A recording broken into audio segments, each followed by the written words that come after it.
Déjà à sa 3e édition, le marché de l'artisanat s'est ouvert ce 4 mars à Brazzaville à l'initiative du ministère des Petites, Moyennes Entreprises et de l'Artisanat. Au fil des années, ce marché devient un véritable carrefour où se côtoient les artisans congolais et ceux d'ailleurs en vue de mettre en lumière leur savoir-faire avec en ligne de mire une diversité d'articles. Cette 3e édition regroupera 133 artisans venus de plus de 27 associations professionnelles du Congo, notre pays, et celles du Sénégal, de la République démocratique du Congo, du Kenya, de la Côte d'Ivoire, du Mali, tous installés dans une centaine de chapiteaux sur lesquels sont étalées la force et la diversité des expressions artisanales. Sur cette terre qui est désormais le site du marché sont déployés 4 chapiteaux de 72 m², 10 de 9 m² et 15 tonnelles de 25 m² chacun. Comme pour les éditions antérieures, cette édition contient ce qu'on fait ici de 1000 m², donnant ainsi aussi une grande capacité d'accueil.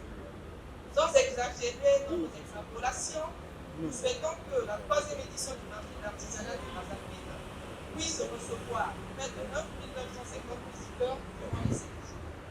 Sur ce, nous comptons sur vous afin de multiplier par 2 le chiffre d'affaires de l'édition précédente. Le marché de l'artisanat, qui loge plus de 133 artisans, s'inscrit dans le droit fil de la volonté du gouvernement de créer les conditions pour la promotion des produits du terroir et la valorisation du Made in Congo tout en participant à la création des emplois. Au moment où l'on parle de plus en plus de diversification de l'économie, d'indépendance financière, sous forme de création de la valeur ajoutée, d'entrepreneuriat, d'émancipation de la jeunesse, l'artisanat constitue un ballon d'oxygène, une opportunité, un premier pas, une chance, une main tendue. Notre premier objectif, qui du reste est dans la ligne droite des instructions de son Excellence, M. Denis Sassou Nguesso, président de la République, chef de l'État, sur l'émergence d'un secteur entrepreneurial et artisanal dynamique, est juste de donner, autant que faire se peut, au dit secteur une impulsion et un accompagnement conséquent. Cela permettra in fine à l'artisanat d'être véritablement un secteur de notre économie qui contribue de manière significative à la création de richesses et partant à la lutte contre la pauvreté et contre le chômage. Le tour d'horizon de l'ensemble des stands a permis aux visiteurs d'apprécier les produits de la vannerie, la couture, la sculpture, de la coiffure, de la mécanique et bien d'autres secteurs. Des produits issus de la créativité des artisans, acteurs qui participent à la dynamique de diversification économique dans le pays. Les artisans qui ont pris quartier dans ce site de la Direction générale de l'Agence nationale de l'artisanat trouvent ici l'opportunité de se faire du profit.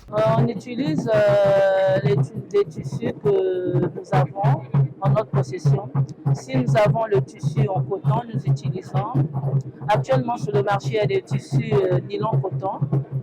On a aussi les cotons et ça nous permet, on peut associer avec d'autres matières traditionnelles telles que le raffia pour faire des outrages. Je suis venu exposer mes objets d'art qui sont liés à la cuisine, qui sont censés être utilisés avant que le blanc ne vienne en Afrique, avec le bois. L'acte 3 du marché de l'artisanat est axé sous le thème « Donnons de la valeur à la créativité artisanale ». Cette édition connaîtra son épilogue le 10 mars prochain.